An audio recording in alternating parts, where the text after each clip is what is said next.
What's going on, everybody? It's Top Bets. We're checking back in. We got our RBC Heritage live stream coming at you guys here, as always, with my main man, Bet with the Boys, a.k.a. Teaser Nation. Fresh off of the Masters, which we will get to.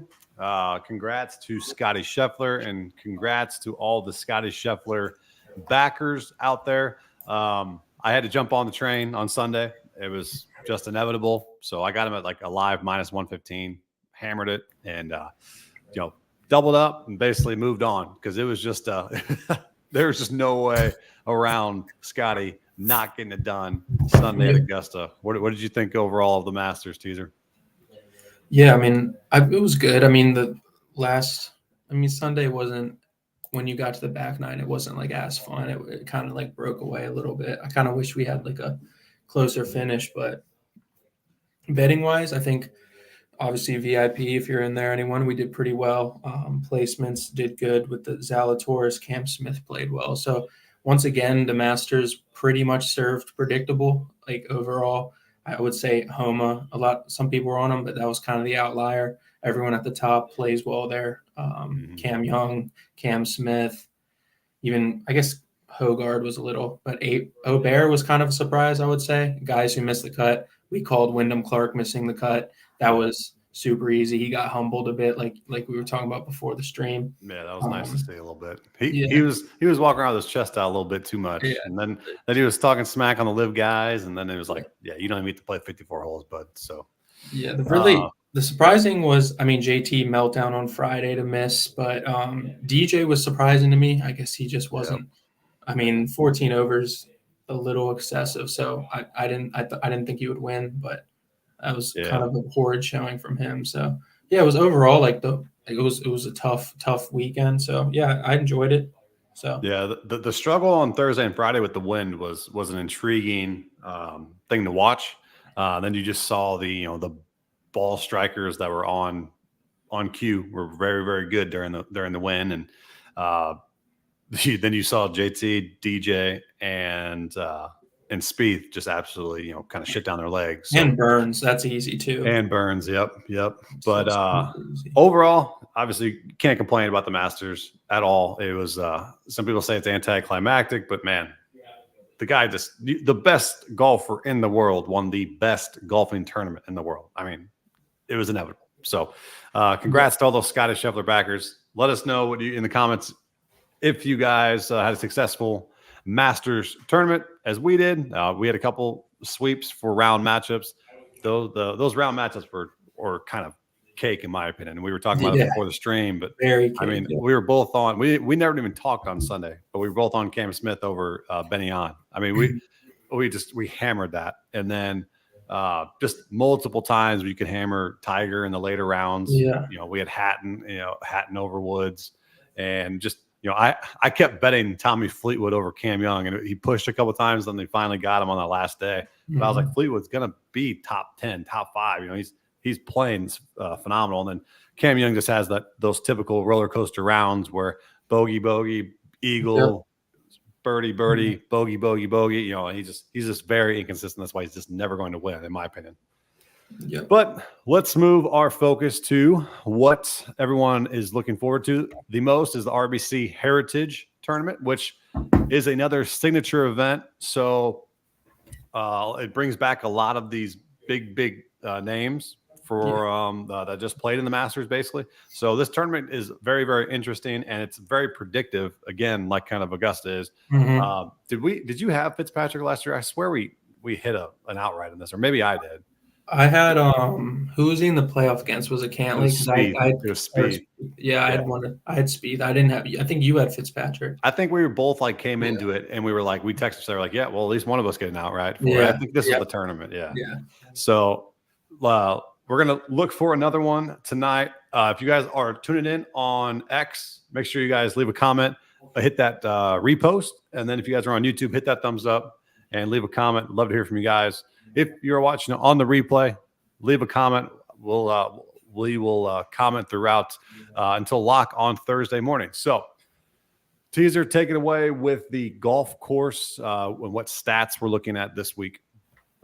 Yeah, I think it's one of the best courses on the PGA Tour. I like it. Obviously, I went to it a couple years ago. It's a pretty cool course, and it's a short course as well. So, like you said before, it's kind of straightforward. These guys, like, you either play well here, like, once again, or you don't. It's mostly driving accuracy, mid iron play. So I think it's 125 to 175, and then scrambling around the greens. Course history is key. It's a positional course. So kind of just some course comps. It's kind of like TBC Sawgrass. It's like the Travelers as well. So TBC River Highlands. So those are two good ones. And then, like I talked about, course history is pretty big here. So 11 players have two or multiple top 15 finishes over the last 5 years. Cantley, Cam Davis, who I think a lot of people will heavily be on those two guys as well. Fleetwood, Spieth plays well here, although he has, I think, an injury right now, so he could be kind of low owned this week. Fitzpatrick, he's talked about, or it's kind of brought up last year. He loves this course, kind of grew up around it somehow. I don't know. They always went down there for vacation or something like that, so he likes the course. Burns, Brian Harmon, Sung Jae, and then obviously Corey Connors cost me a lot of money last week at the Masters, but that's what he does. He's been doing it lately to me. So yeah, key stats, like I talked about, short game or strokes gained approach, obviously the key one. Around the greens can be small greens, so around the greens is pretty helpful. Fairways gained is kind of the biggest one. Not really driving distance at all. You probably don't really need driver on most of these holes. It's kind of 3-wood or like a long iron type thing. And then par four is 400 to 500. So small greens and easy fairways to hit. So it's really just going to be it's second shot course is really what it comes down to. Yeah, and going back to the Masters real quick. I pulled up Xander's name and I'm like, man, like, he's just the easiest person to bet. You just bet top tens and you make a killing. You make an absolute killing this year. In his last, what is it? 1, 2, 3, 4, 5, 6. His last 8 events, he has 6 top tens. I mean, just print money. It's right there in front of you. He didn't do anything last week, and he came top 10. Like he was just parring everything. Like he didn't. Yeah. I think he made like less than 10 birdies the whole week. Yep. I'm pretty sure. So yeah, he's last year he had a 4th here. So yeah, I mean, I think I think he's a great option this week. To ride. He, like you said, he didn't even play well, but he was there. And I think those guys that were right around there and didn't fall off. So that's another aspect of this week that a lot of people, when you're handicapping, you got to think, man, like, is Scottie really in it this week? Because he just obviously came off with one of the biggest highs you can come off of. But then everyone watches Ludwig play, and they're like, I'm hopping on him, as he's currently the highest owned person in DK. At 10-4, he's coming in 20+% ownership. Is that a fade? In my opinion, I think it is, because I don't think he should be that high.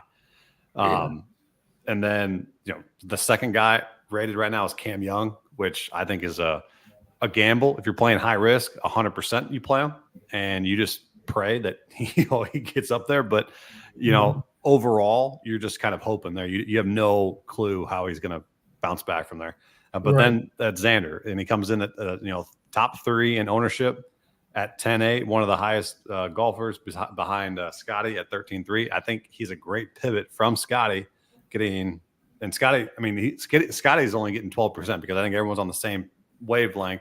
And maybe if you are playing high risk and you think Scottie can go back to back in back-to-back weeks, good for you, but I don't think so. And so I would fade Scottie completely and maybe pivot to more of Xander, Fitzpatrick, Cantlay, and another guy that was around was Fleetwood. So I think those guys are really, really good anchors this week, and then you can build your lineups from there. But so you're looking at any? We'll talk briefly over some outrights and some placements and where we're looking at matchup wise, and then we'll have our card out tomorrow evening like we normally do. So this is just more of bouncing ideas off each other, what we think we like, and if we say we're going to potentially put one on our card, we'll let you know. But I mean, I think the first outright that sticks out to me, the one I just originally thought of and looked at it, I was like, how is Fitzpatrick 25-1? That was the first thought in my More- mind. I was like, I feel like it has to be. But then also his top 20 at minus 105 and plus 100 on other sites. I think that's an easier bet to make than a 25 to 1. What do you think there? Yeah, I agree. I think the plus 100, usually Fitzpatrick does start out a bit slow as well. So you can always like kind of wait to take a live top 20 and hope he kind of starts off a little and get better value. But it's kind of tough to do that. So I probably would take the plus 100 pre-tourney. Yeah, I like the top 20. Obviously, he plays well here. But so I would for me, it's either him, Fitzpatrick, or my guy this week. He's been kind of a loser this year, but it's Cantley. I mean, he hasn't won. He eventually has to win. There's no elite guy that's won this year besides Scheffler. And I wouldn't even like Wyndham Clark, I guess you can call him that, but that was Pebble Beach. That was his 54 hole win. He didn't even play on Sunday. So it's been like pretty much all long shots in Scheffler, I would say. So one of these guys, I mean, Cantley has won, obviously, some decent tournaments. So he plays well here, third last year, second in 2022, tied third 2019. Wow. So I think he has 5 top 10s here. Course fits his game perfectly, straight off the tee. I mean, when he's on with the approach he is, and if the putter gets hot, it gets hot. So yeah, I mean, if you don't even want to take his outright, take plus 150 for his top 10. I mean, that's a great bet right there. Yeah. Yeah, it's outrights are tough this year, man. But someone's got to win at some point, other than Scheffler, the 20 to 40 range. It's either Scheffler or rookies. I mean, it's come on. Yeah. So I would start with Cantley or Fitzpatrick. I like that. And then I know another chalky guy this week, but it's for good reason, I guess, is Cam Davis. He also has 2 of his last 3 starts here, top 10s and a 25th. I believe he got a top 12 last week at the Masters. Yeah, he was 12th, gained almost 7 strokes total. So, I mean, he's coming in playing well. Probably will be a bit chalky, but I like the plus 160 on the top 20 there. That's some solid value. So, yep, I'm good with that as well. Some guys that I'm looking at down the board. You got Willie Z, who I was on last week, till it went outright, and he was top 10. I like the way he played. He just didn't make enough putts, and that's the key with that guy in Augusta with those hard to read greens. It's going to be tough for him to win there. I think he's going to have to really fucking lock in at some point.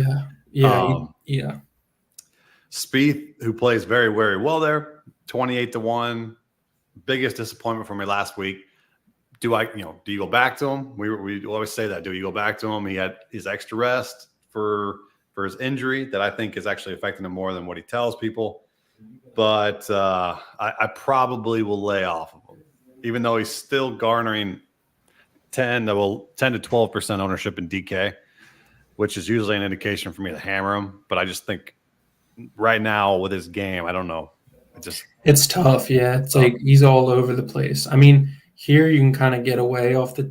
You kind of have to be accurate here, but he can get away with using 3-wood a lot if he needs to. So I could see him maybe playing well, but yeah, it's tough to back him right now, especially in one and done too. I don't know if I trust him enough to play him in anything or even put my money on him. So yeah, and then just moving down the board again, Henley is intriguing at 35 to 1. JT frustrated, man. Henley still played well last week. I mean, he was there. Yeah, until he freaking was beat over. Yeah. And then JT, it's going to be ugly. If he gets added to my card, it's going to be ugly. And I'm just going to close my eyes and not look at his box scores ever. Yeah. Finau and Connors, and then Cam Davis, like you said. I like Lowry too. He's right around that top Lowry 20. I would say he's not going to win, but he also has good course history here. I think he's got a 9th or 2 or 3 top 10s last 5 years. So yeah, and if you want a long shot, as I'm moving down here, Lucas Glover, good old swamp ass. If you've watched the stream, good old swamp ass. He's probably going to be a top 20 play for me, but I think if you do want to take a flyer, I don't think he ultimately wins, but I think a top 20 is good. I mean, he's gotten top 40 in 6 of his last 7. And then top 20s, in 2 of his last 3, especially including the Masters. So he's playing very, very good golf. A little bit underrated, I think. And if you want to play him in DFS, I'm okay with that as well. Anybody else that you see down? One guy, or actually 2 guys. I like, first of all, a guy who's in decent form, I would say, is a Grillo. I know he played bad last week, but he plays really well here. Obviously, he fits the game. Obviously, a pretty bad putter, but I mean, the irons are always there. And then another guy, man, he's been playing absolutely horrendous this year. So I don't even think I would place my money on him, is Sung JM. He loves this course. 3 top, so bad. Yeah, 3 top 20s in the last 3 here. I mean, this is like literally a course built for his game. But yeah, it's tough to even back him. I mean, obviously, you would be taking a big risk with him right now, and his game's just not where we've seen it in the past. Top 20 though on him, I don't know where he was. He was, I guess, plus 180. It's not too much value, but yeah, I don't know. And a couple more as I'm going down. I think Brian Harmon at 50 to 1 is pretty good. He's got some pretty good course history here. Yeah, it's a good course for him as well. Yep. The little troll can go everywhere on this course. God, he had a tough first round. Yeah, I think it was a little fluke. Yeah, the waking up and starting early, because he was 1 under before that, and then he played good the second round. So that was kind of a fluke, but I think he could be low on this week. Because he went afternoon, right? He was the afternoon on Thursday. So and then he came back Friday morning, the back nine. And then it was just that was the worst draw. If you got in early on Thursday morning, you like Bryson, and he got soft conditions. You saw him pull. I mean, he was just darting it. Yep. Then it firmed up, and then he showed you, he's not ready to win the Masters. Right. Ever. Yeah. I think those are pretty good outrights right now. As you go down, like I said, these signature events don't really get won by those long shot ones, but this year has been a little bit crazy. So if you do find someone down there, leave a comment. I'd love to hear from you guys on that. So probably my favorite top 10s besides Cantlay, that plus 150. I mean, if you want Fitzpatrick plus 250, that's a good top 10. And then if you want to go down even further, I think, Willie Z top 10 is plus 260. I think if you want to back your boy Corey Connors, plus 360 is not bad either. Oh, it's frustrating, man. Yeah. Or go the troll plus 400, Harmon. Yeah. But yeah, what is your overall consensus with the Masters guys that played all 4, that grinded it out? I mean, are you looking at some like hopeful ones like Morikawa? I think he found a lot of what he normally did, and I was very surprised by Colin. Well, I mean, do you think it's more of a? I think for him it builds momentum instead of tires him out. I mean, what do you think about some of those like Morikawa, Fleetwood, Aberg, Xander? I could be. I mean, usually in years past, guys who played Masters. Sorry, Homa too. Yeah, they do play well here. Like, I mean, in years past, it hasn't been like a kind of a letdown. Like, I mean, we've seen Cantlay, Spieth coming from the Masters, Fitzpatrick. Fitzpatrick won last year coming off the Masters. So it's like elite guys like that. I do think the one guy, Homa, it seems like out of all the guys who were in contention last year, he was the one grinding the most, and he didn't have much. Like, I don't think he had most of his game. Like, he was good off the tee, but Saturday, Sunday, obviously the putter wasn't there. The irons were decent over the weekends, but they weren't as good as the first 2 days. I think the Masters took a lot out of him just in general. Like, you could just tell he was grinding to make a birdie. So I think if there's one fade, I feel like I've been fading him a lot lately, but I think I'm back on his train this week of fading him. Probably look for matchups over him. But yeah, like you said, Morikawa, I think he could have found something. I'm going to stay off of him, but I wouldn't fade him necessarily because he seemed like he more like in a good direction found something. Yeah. And this is a very, very small sample size, but just say last year, Fitzpatrick plays in the Masters, wins the RBC, right? He finishes top 10. So he played very, very well at the Masters back in 23. Goes and wins it. Could that trend continue? That's kind of what I'm getting at, where, hey, somebody played very well, but just didn't get it done. So like these guys in the top 10, Ludwig, Right. Homa, Morikawa, Fleetwood, obviously Bryson and Cam Smith, you can't play, but Xander, Zalatoris, Cam Young, Cam Davis. I think those guys are very, very good targets for outrights because they're playing well. And I think that they use that momentum to go. So that's a good it's a very, very small data point. And I'm just basically trying to see some type of advantage that you can take from that Masters from that. So I think playing those guys, especially in DFS, they're going to be heavily owned because everyone's kind of thinking similarly. And that's why, like whatever you just said is how people think. So it's like, I'm kind of glad Cantley slid back on Sunday because it kind of maybe takes some eyes off him. I was like, oh, he shot like a 75, 76. So, and he didn't play bad the whole week. So it's like he had one bad round and people could potentially be off him or he could be less owned. So I would go more to him. That's going to be probably my favorite play. I think he found something a little bit the first 3 days. So, yeah. And so I'll just say one sleeper. Okay. And I saw some people on him for the Masters, and he got a top 20. And that's Taylor Moore, who's been playing very, very good golf. Yeah. And if you want to play his top 20, and what is that? Top 20, Taylor Moore at plus 190. I think that's a fantastic bet. He's gotten 11th here last year. So, I think he was, 11th here last year. So he's playing very good golf. Pretty good course history. I think he's worth a shot, especially in DFS. Let me see what his ownership's coming in. So, man, he's actually coming. So people are a lot. So he's at 15%. So I thought he was going to be like sub 10. So everyone kind of got on that Moore train because he was up there early and he faded. That's the frustrating part. But I still think that top 20 is a great bet.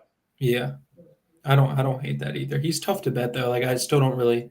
It's hard to know like where he excels and stuff, but he's kind of just one of those guys who just pops up. I guess keep riding him until he kind of goes back to playing some not so great golf. So yeah, but this is a fun little tournament with that extra layer of how people respond from playing at Augusta. So they come here and this is a lot easier golf course. So they think, man, I can score low here, or man, I can. If I hit the ball like I did off the tee and I just make some more putts, I should be right there in the end, just like I did last week. So, AKA Morikawa, I think he's a nice play this week too. So, his top 20 obviously minus 150, but if you want to go back to his top 10 plus 180, who would be your favorite top 10 right there? Top 10. I already probably answered it for you.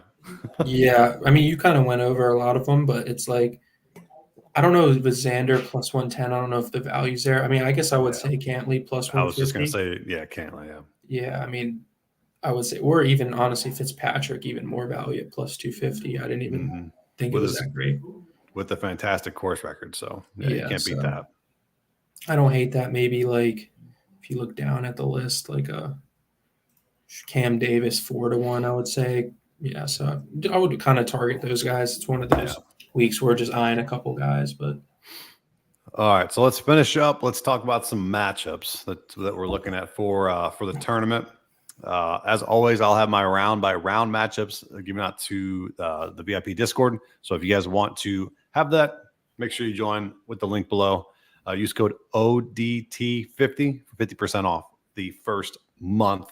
If you're there, so let me know if you have any questions about that. DM me on X there. You got any matchups you're looking for? I'm looking through the tournament ones now. None have really popped up to me yet. Maybe Cantley over Fleetwood at plus 100 just because he's an underdog. Yeah. But like that's obviously going to be a tough one to get. Connors over Henley, probably not. Here's one. I love this one. Fitzpatrick over Homa at minus 130. Yeah. That's probably my favorite one on the board just because Fitzpatrick, obviously, we've talked about him. And then Homa, a little bit of fade of Homa. Here you go. How about this one? I think this one, I might clip this to go on wherever I'm going to post it. Yeah.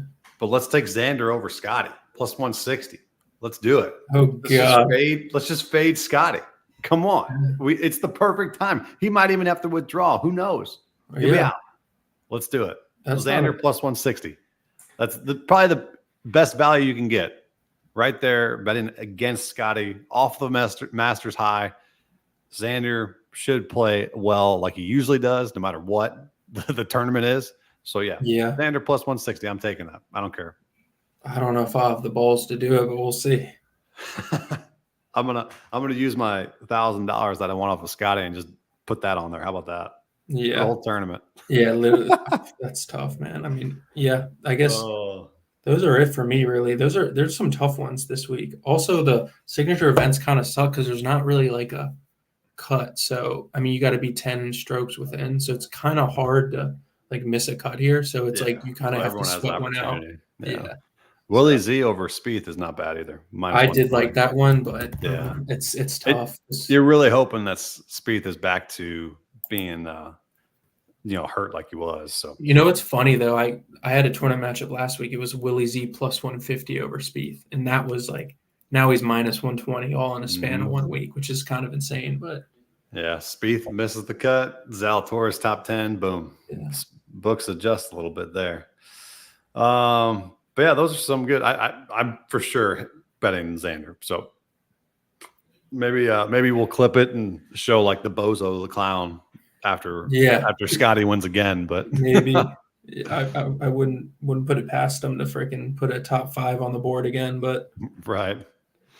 All right, well, we'll get up and out of here. We appreciate you guys tuning in for the last 30 minutes or so, just talking some golf, reviewing the Masters, and then going over what we like for the RBC Heritage this weekend with another signature event. So if you do have any questions, you're watching the replay, make sure you guys hit us up or leave a comment on YouTube, and we'll try to get back to you as quick as possible. So we will be, what the heck's next week? What's the...